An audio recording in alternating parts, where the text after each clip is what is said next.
You're listening to the Tudors Dynasty Podcast with Rebecca Larson. Hello, and welcome back to the show. You know, it's the holiday season right now, so we're all super busy, and we really don't have much time to do anything, like record a podcast. Well, because of that, and with Christmas just coming up this weekend and other holidays happening at this time, I chose to do a flashback episode. And today we're going to flash back to the very first episode from 2022 with special guest Heather R. Darcy, who, as you now know, as a co-host of the show for Hands-On History. So let's go back to 2022. Oh, wait, it's still 2022, isn't it? Let's go back to the beginning of the 2022 season and my conversation and just fun and laughter with Heather Darcy. Heather, welcome home. Welcome home. This is your new home, right? Oh, yes. Like, where did I go? I didn't know I'd been away. I'm happy to be installed here now, though. Yes, welcome home. We're very happy and excited to have a room for you in our home now. So why don't we just start out with you telling everybody kind of what you're going to be doing on the show? Yeah, so my goal is to talk to people about what they do with history, so how they engage with history. So not just, hey, tell us about this person or this event, but what type of job do you do where you're coming into contact with history? So it's my goal, hopefully, to find people who restore portraits or buildings or maybe cook, things along those lines, so that we can learn more about how they got into what they're doing now, what they find interesting about it, what some of the possibly Tudor era things are that they've worked on, and how other people can get into those things too. So because I know for me, I have my regular job and I, of course, am a historian on the side, but I have no idea what other people do outside of that. So I just thought that this would be a good way to introduce people to another angle of the world of history and maybe help them find something that they're passionate about too. And you'll probably introduce us to some new guests that we haven't had on the show before too, right? Yeah, I think so. That's exciting to me. I love bringing in fresh ideas. So I think you're going to make such a great addition to this. And you know how much we just love to chat anyway. So this is a lot of fun to do. Hopefully, maybe this is something else that we can do more frequently as well. Some Heather and Rebecca episodes. Yes. We are great. Be afraid. Be very afraid. Yeah, no, I like chatting with you too. And I feel like even when we're just chatting, off the cuff in our private lives, we have really productive history conversations, and I enjoy those conversations quite a bit. I do too. It's not very often that you find people in your everyday life who you can have a conversation with about something you totally geek out about that nobody else would understand. Yeah. Because at work, they do not understand my obsession with the Tudors or history in general. I think I've already been deemed a nerd, and I'm okay with that. I love being a nerd. Why? It's cool to be a nerd now. That's what I hear. Yeah. So we're cool. Wow, this has really gone in the wrong direction. It's all right. So bringing it back. Yeah, now, if I have to tell people I'm cool, I don't think I'm cool. But anyway. Let me tell you a funny story. Yes, tell me a story. Okay, so I have a wonderful husband, and I like him very, very much. And I kept trying to convince him that I was cool.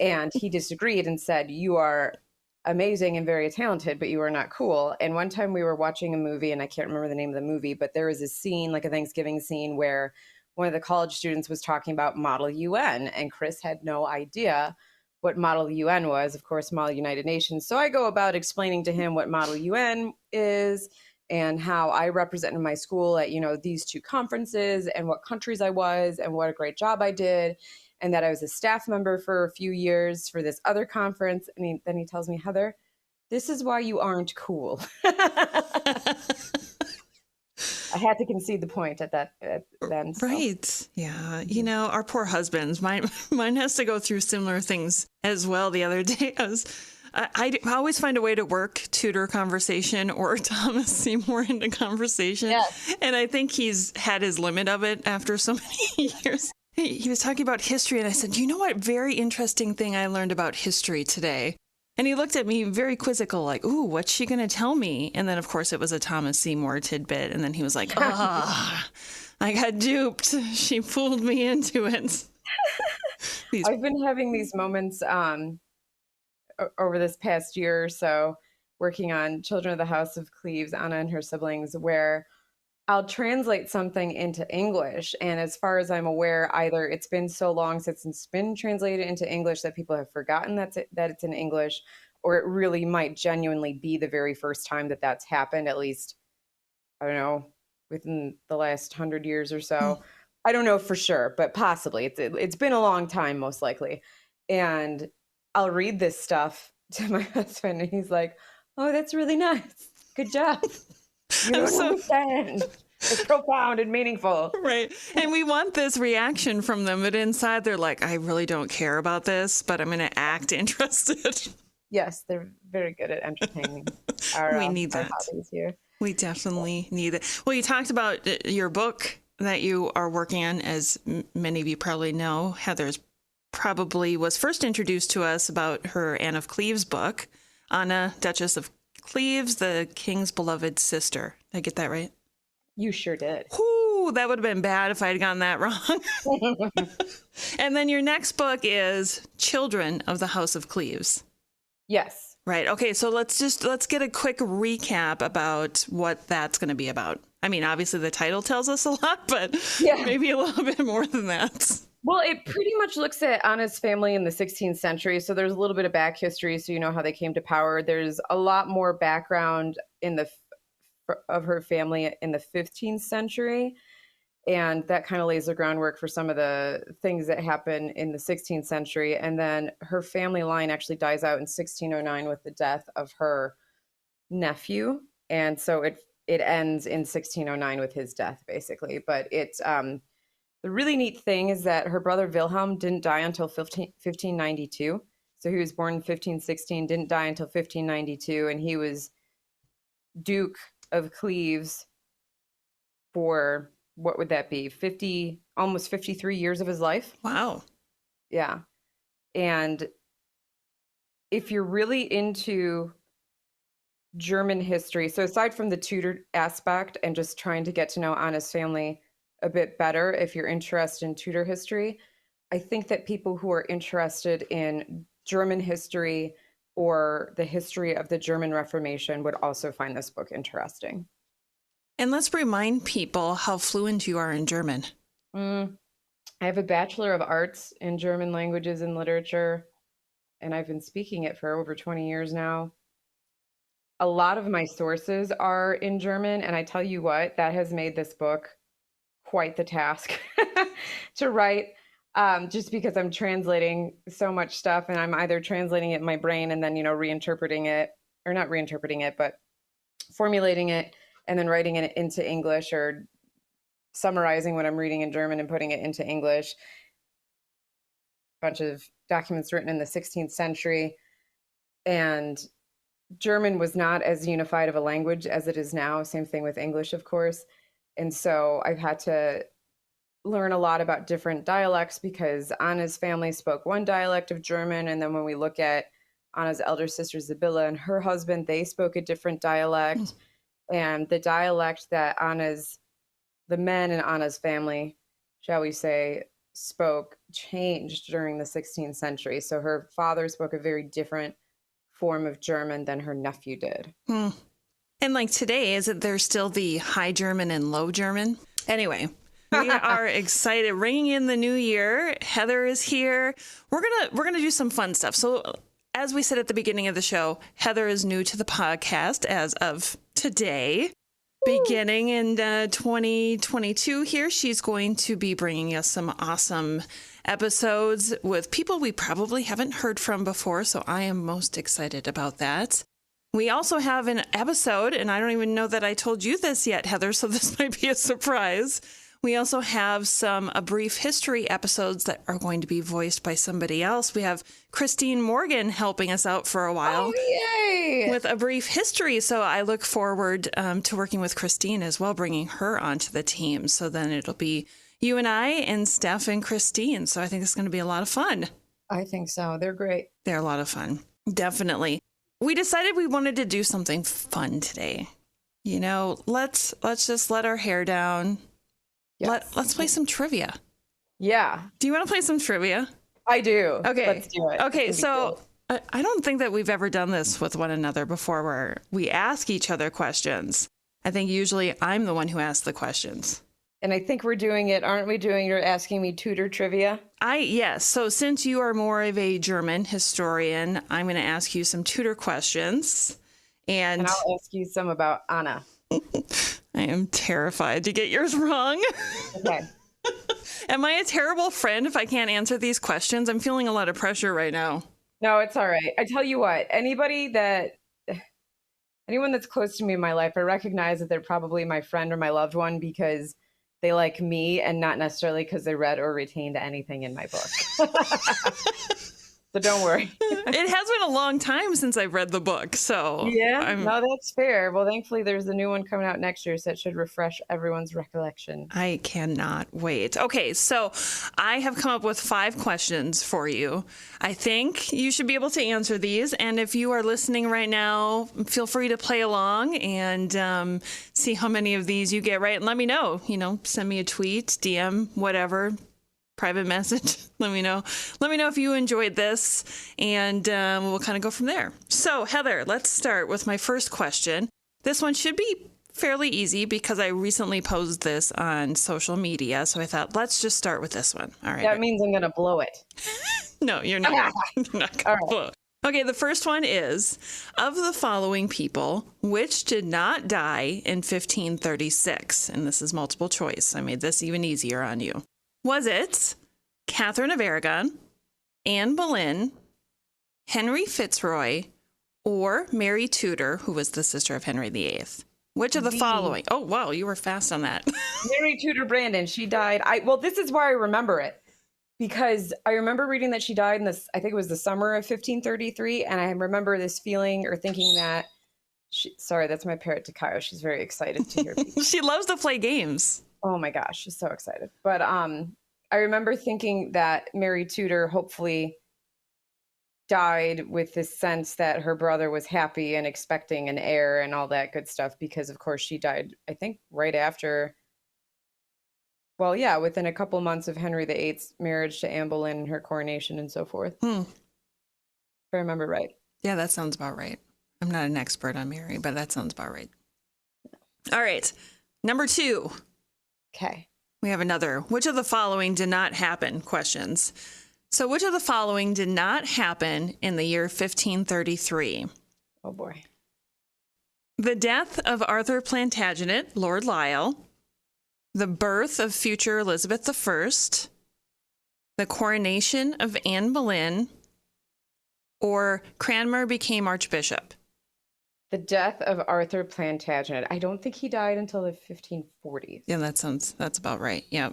Yeah, but all the other ones all happened in the year 1533. I thought that one maybe was kind of easy too, since Elizabeth was born, the coronation of Anne, and the rise of Cranmer as well. Yes. Okay, let's see if I stump you with this one. What happened on the 24th of June, 1509? Wasn't that the wedding of Henry VIII and Catherine of Aragon? The coronation of Henry VIII and Catherine of Aragon. Yeah. Oh, my cat decided to join us now. Gizmo is just Hello, Gizmo. rubbing on the microwave. I was just going to say the microwave. He's rubbing on the microwave. No, it's a microphone. Good grief. New Year's Eve episode with pets. Yeah, that's right. Did you hear the birdie? Is that why you came over?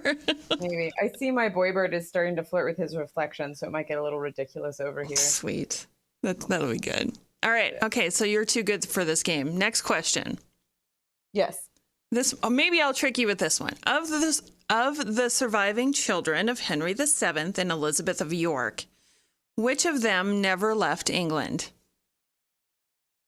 Like never ever in life? Yep. So let's start with, who were the children? Well, the daughters were Margaret, Mary, Elizabeth. Oh, we don't even have to go that deep. The Catherine. Surviving children. How are we defining the term surviving? Okay, just the normal 4. So Arthur, Margaret, Henry, and Mary. Arthur never left England.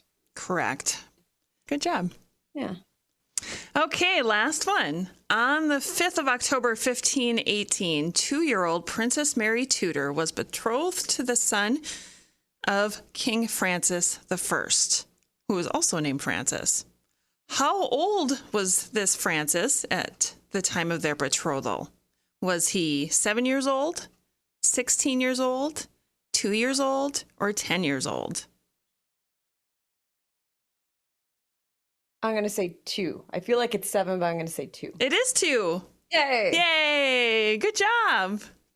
I got 4 out of 5. That was good. I guess the marriage of Henry VIII and Catherine of Aragon was their coronation. But didn't those events happen pretty closely together? I believe. wrong about that? No, I think they did. I don't know that if they weren't on the same day. They would have had 2 separate events because he had lots of money to spend. Yes, all of his dad's money. Right. It was a great party, the year of 1509. Okay, so I thought up some questions kind of on the fly, and I can make them into multiple guess, but we'll start without making them multiple guess. And then if you want, I got in the habit of calling multiple choice, multiple guess at some point in college because sometimes I just did not know what was going on, Rebecca. But are you ready? I guess I'm as ready as I'll ever be. And you can answer using English, like anglicized words or names, or German words or names. Oh, Lord. I'm not expecting any German to happen here. You know I don't have a good German accent, so. It's okay. Okay. What were the names of Anna's sisters? Sibylla and Amelia. Woohoo! Is it Amelia or Amalia? I don't know, and here's why. She spelled her name. I think in modern German it would be Amalia. She spelled her name a couple different ways, and the one signature of hers that I saw, if I remember right off the top of my head, she spelled her name Ammellya. So there's a lot of letters happening. There's a lot of consonants. Yes, there's a lot going on. So I think it would be Amalia, but I've seen it spelled both ways. Okay. I'm surprised. I got that one right. That was easy. Thank you. You're welcome. What is the name of the duchy over which Wilhelm fought with Charles V in the Cleves War? The only one I know is Jülichburg. Okay. What's the answer? Multiple guess. No, I just gave an answer. That was the wrong one. Now I'm going to give you answers to choose from because you got that one wrong. Okay, I'm ready. So, was the Cleves War about the Duchy of Braunschweig, A, the Duchy of Gelders, B, or the Duchy of Bayern, C? My gut says the Duchy of Gelders. Yay! Oh, thank goodness. The Cleves War is also known as the Third War of Gelderian Succession, or the Jülich Feud. Good job. Yay.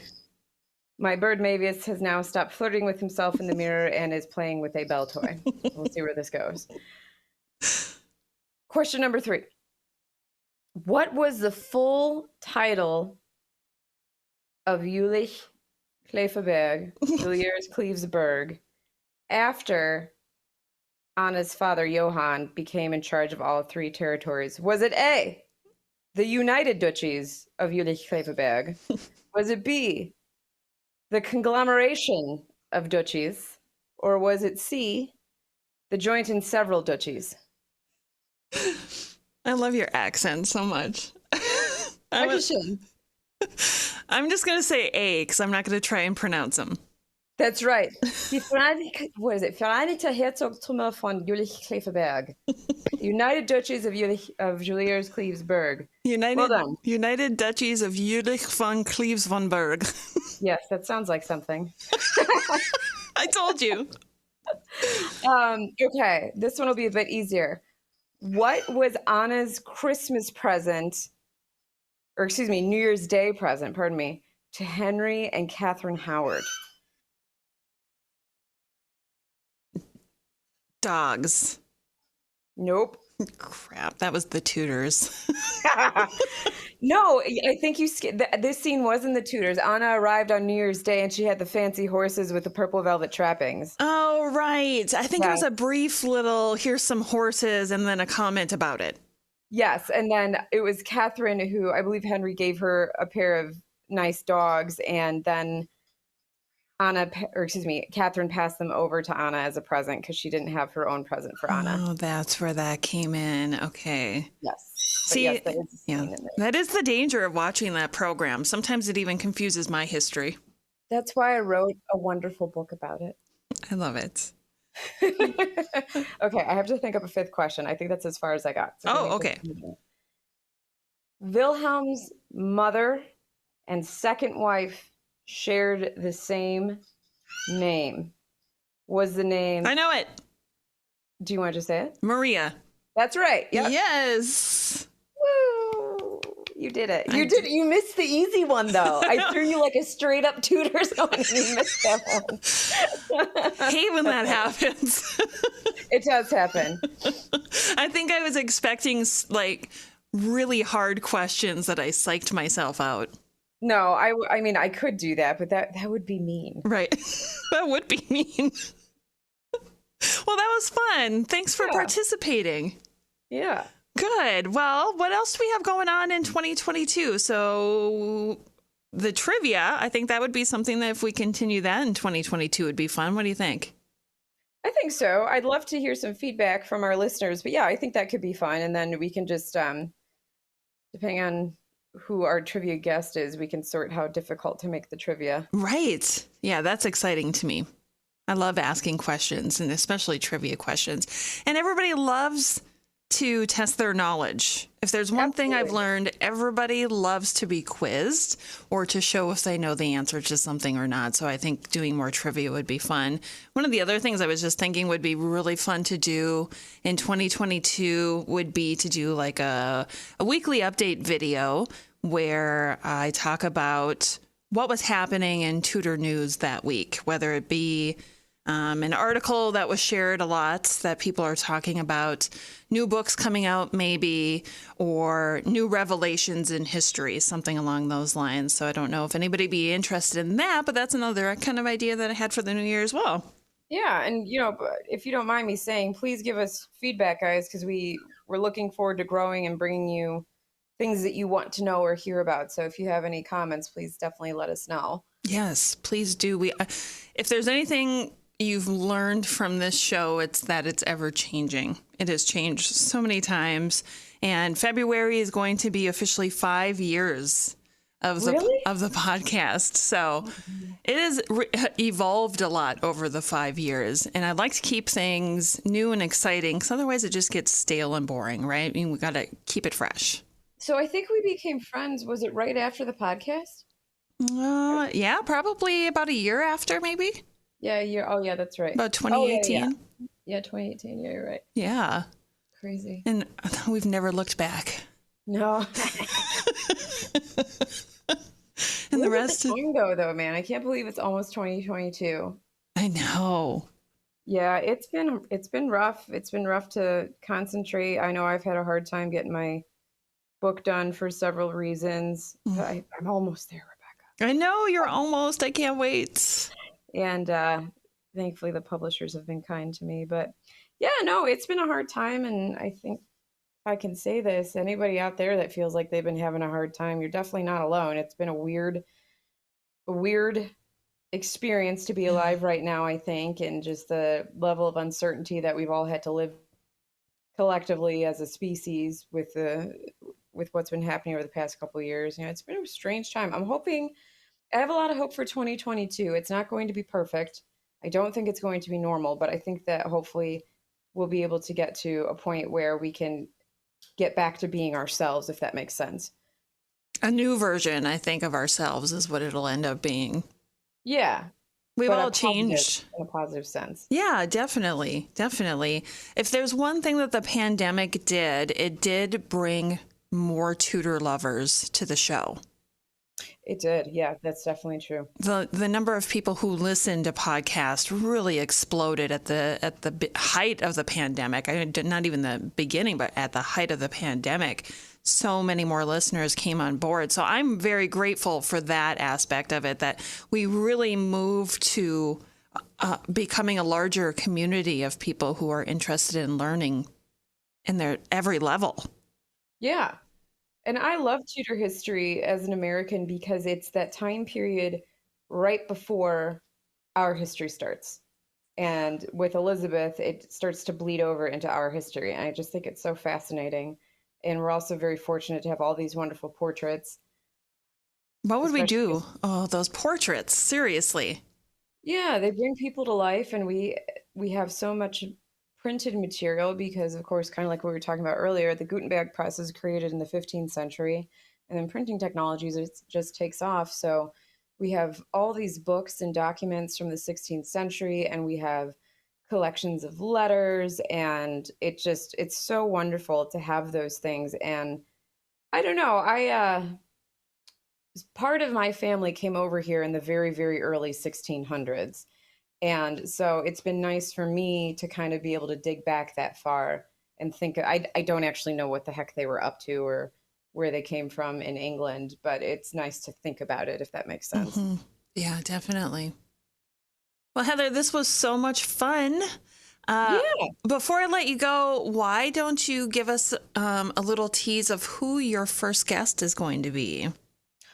She is also bilingual in German. Mm-hmm. And she has a very neat home that she maintains. Oh, this is going to be a good one. I'm so excited that you're going to be talking to this guest because I've never had this guest on the show before. And it's one person, one of my favorite people on social media, one of the nicest people you'll ever meet. And I cannot wait for this episode to come out. Will we hear about it in January? Yes. So I am out of the country, COVID willing, because I've got to, take my little test to get on the airplane for a couple weeks in January. And then when I get back, I'm going to record at the end of January. So my hope is late January. Otherwise, definitely by February, it should be, recorded and produced and everything like that. Wunderbar. Wunderbar. I can't wait. Heather, oh my gosh. Thank you so much for coming home today. You bet. It's nice to be here. You kept my seat warm. Right? The bunk beds are ready. Why bunk beds? But the bunk beds are ready for you and your birds. Oh my gosh, they would love that. What do you birds think of bunk beds? I have a cat. They're surprisingly quiet today. Oh, maybe they know I have a cat. They're a little skittish about it. Maybe. They're all kind of giving me death stares, though. Yeah, yeah. See, they're like plotting my death, aren't you? Anyway, on that note, it's nice to be here. And thank you for all our listeners. Again, this is not a very organized episode. It's just kind of a fun, hey, Happy New Year, come hang out with us. Yeah, exactly.